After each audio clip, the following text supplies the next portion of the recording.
No, I promised Jack I wouldn't sing, so I won't. But I'd like to now welcome to the stage, he was in the film and both the Governor and Tom have mentioned him. And I don't want to appear too soppy, but this man's become a friend because he's a doer. I'd like to introduce the Executive Director of Homebase, Jack Hammond.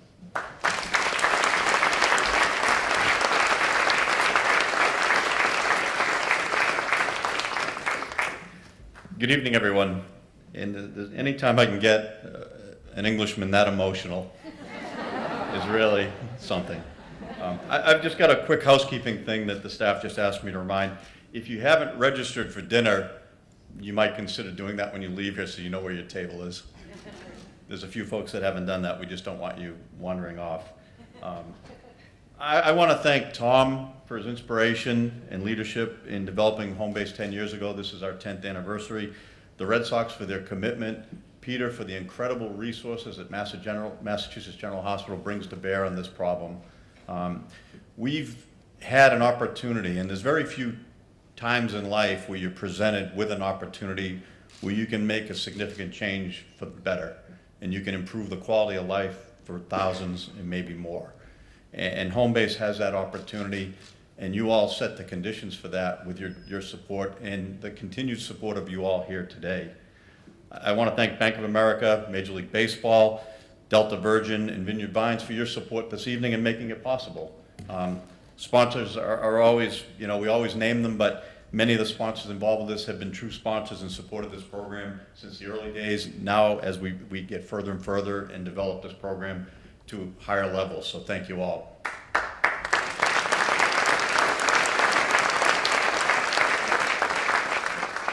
As you know, the reason we're here tonight is recognizing the honor and service and sacrifice of many of the men and women who've served both of these great nations, serving as freedom's guardian. And we can never forget the service and sacrifice, as Ed mentioned, of our families. The Governor mentioned that as well, who sacrificed greatly. We've got a number of veterans and military families members here. I would like to recognize Brigadier General Matt Van Wagenen and his lovely wife. Matt has a unique position. He's a U.S. Army general assigned to the 3rd United Kingdom Infantry Division. So he's permanently assigned here as an Army officer within the British Army and serving here, which really demonstrates the closeness of these two nations. I'd like to ask him and any other veteran or military family member that are present here today to just raise your hand so we can just recognize your service and sacrifice.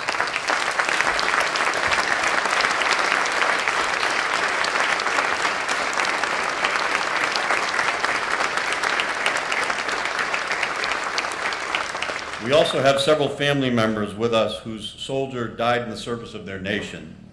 And I'd like to ask you all to please join me in recognizing these families of the fallen.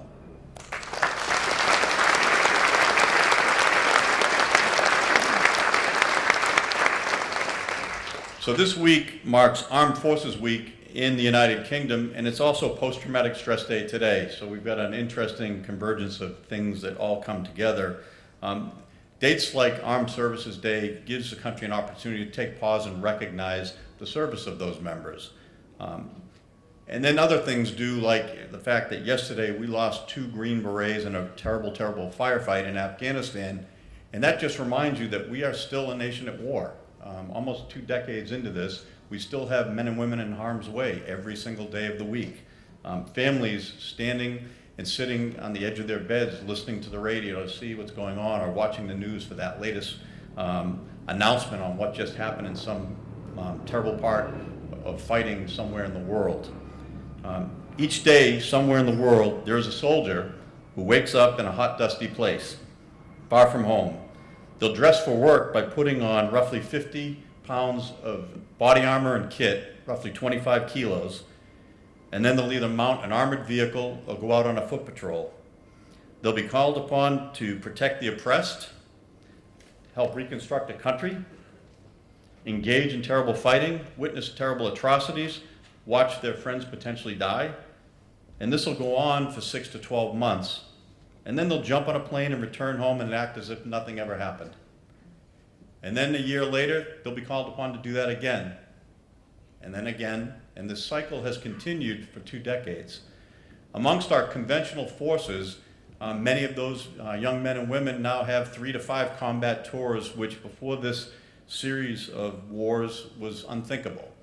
Amongst our special forces community, it's up around 15 to 20 combat deployments. Again, when you think about that and you think about the impact on families, it's just astounding.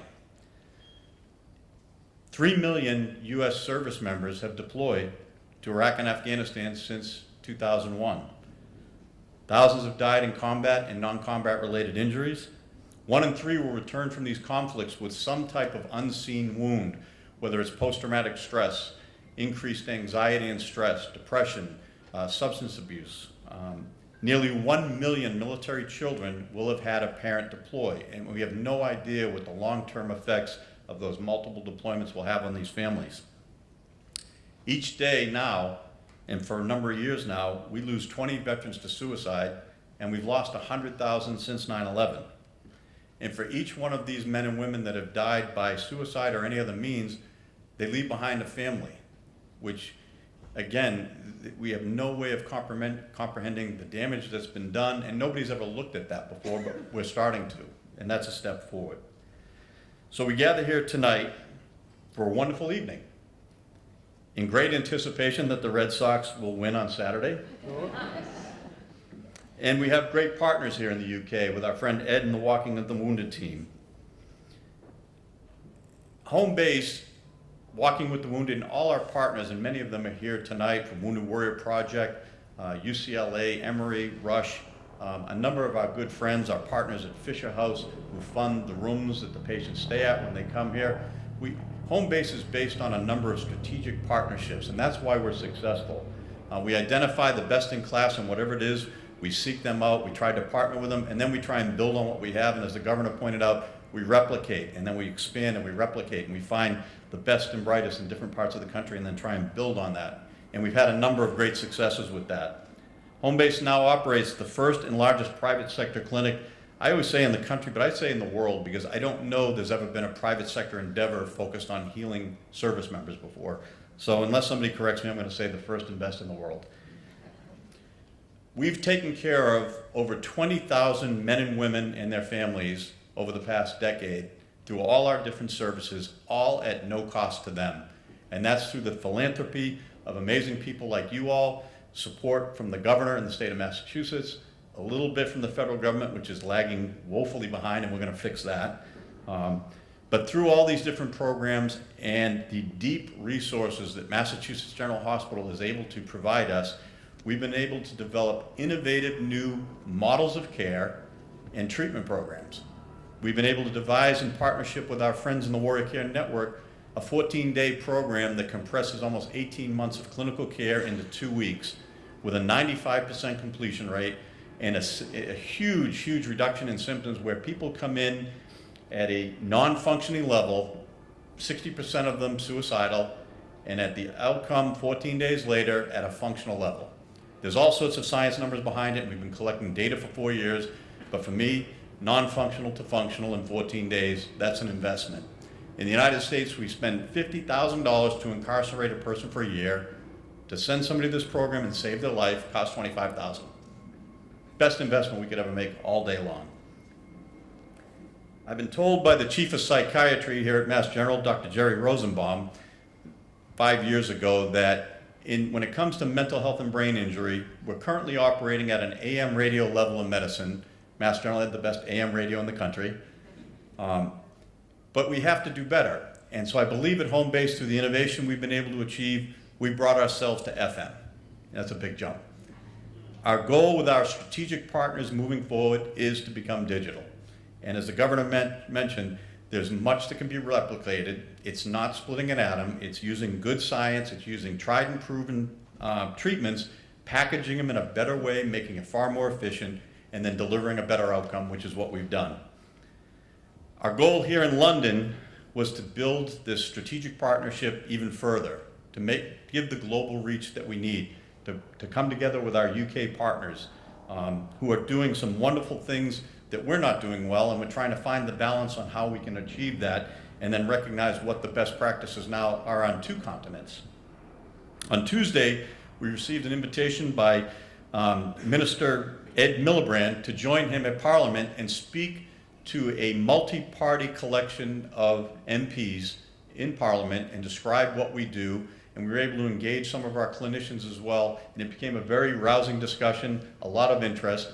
And then yesterday we brought about 50 different programs from across the US, the UK, and Canada together for a Thought Leader Symposium to start taking that next step forward to accessing and leveraging all the wealth of knowledge that's been developed over the past 2 decades. And we've made some good steps forward, and we're going to continue. We were fortunate to have the governor come and join us for that, and he got to see firsthand some of the work that's being done, and it is magnificent. Our 2 nations have served together now for almost 2 decades. Our warriors have fought, died, and grieved together in places like Iraq and Afghanistan and other places. Now it's time for us to begin healing together. Our nations are bound by an uncommon language, but we're also bound by love and friendship, and that needs to move forward. So with that in mind, I would like to have a great evening with each and every one of you, and I'd like to invite you to all join me now over at Kensington Palace and have a wonderful dinner, and then we'll see Sting. So thank you all.